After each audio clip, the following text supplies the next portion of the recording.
I've come exploring today. This is my choice for today. Look at the weather. It's the first time I've been able to come out for a walk with just a t-shirt on. I've come out to have a bit of an explore.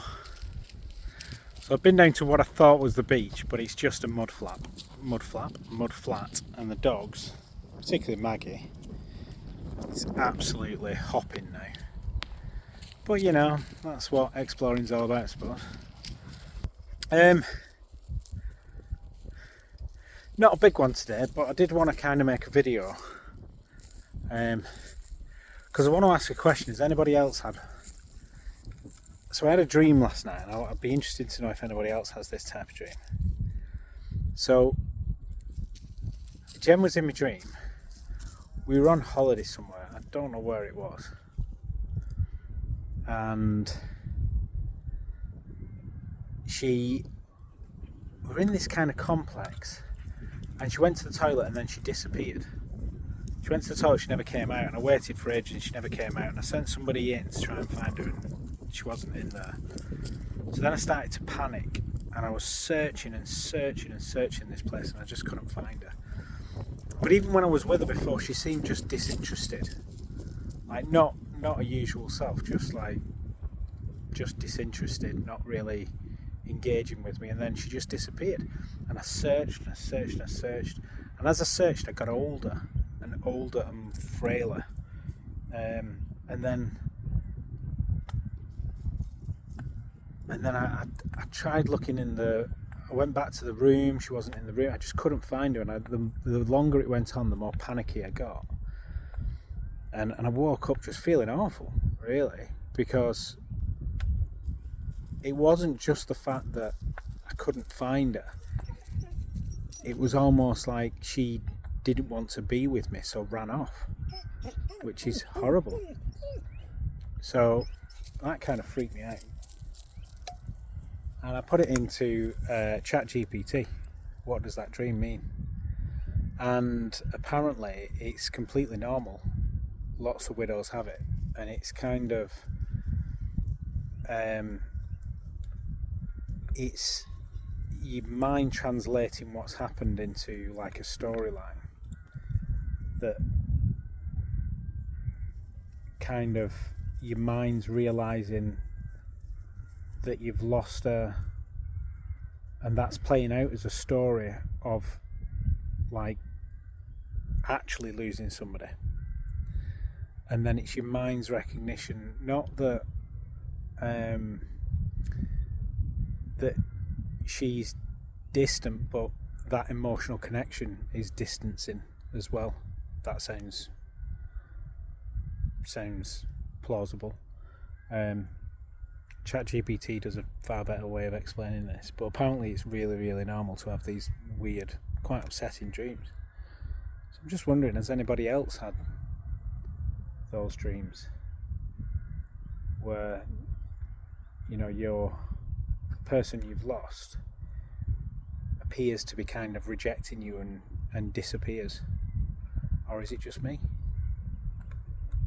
It was horrible. It was really horrible. I woke up this morning feeling like shit.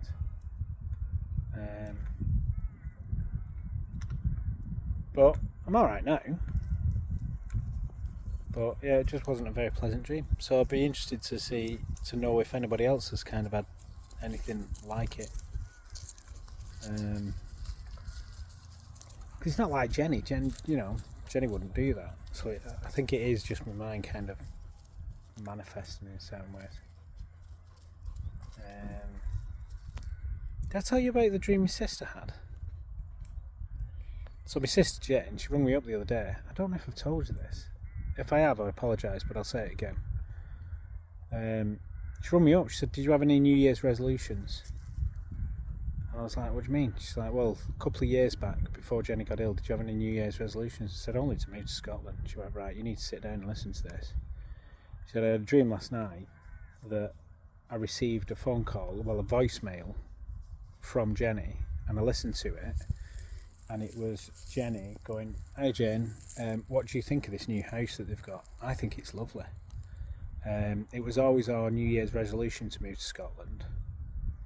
And this wasn't the house that we were going to buy, which is true, but I really like it, and the kids seem really settled here. And you know, everybody seems to be loving it. I really, really like it. What do you think? And then the message ends.